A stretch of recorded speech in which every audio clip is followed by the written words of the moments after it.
নমস্কার, আমি সমিতা আর আমার পেজে আপনাদের সবাইকে স্বাগত। আজকে বানিয়ে নিব নিরামিষ ফুলকপি আলুর ডালনা। বাটা মশলায় থাকছে পোস্ত, কাজু বাদাম, আদা, কাঁচা লঙ্কা, টমেটো।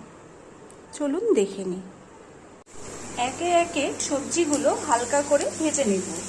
কচি ফুলকপির ডাঁটাগুলো আমি এখানে অ্যাড করেছি, এটা হালকা করে ভেজে নিচ্ছি। এখন আলুতে হালকা লালচে কালার চলে এসেছে, এবারে এগুলো তুলে নেব।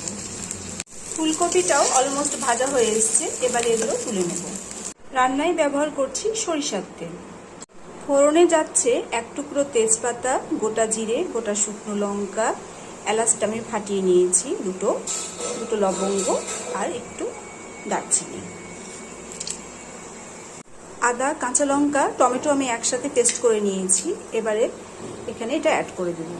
এবারে অ্যাড করে দিব বেসিক গুঁড়ো মশলাগুলো: ধনে গুঁড়ো, হলুদ গুঁড়ো, কাশ্মীরি লঙ্কা গুঁড়ো আর লবণ। মিশিয়ে নেব ভালোভাবে। আদা কাঁচা লঙ্কার কাঁচা গন্ধ চলে যাওয়ার পরে অ্যাড করে দিচ্ছি পোস্ত, কাজু বাদাম বাটা। মিশিয়ে নেব ভালোভাবে। মশলাটা অলমোস্ট কষানো হয়ে এসেছে, এবারে অ্যাড করে দিব হাফ কাপ মতো দুধ।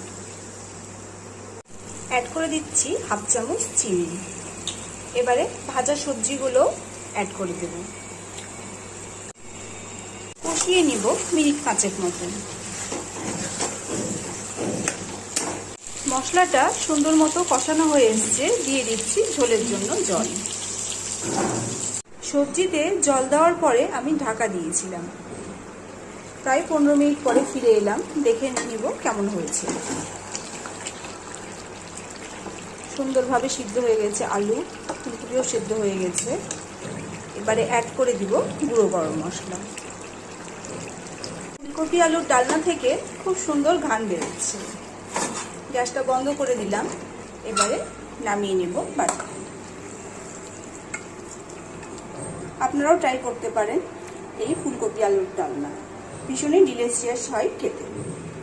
বাই, আজ এই পর্যন্তই।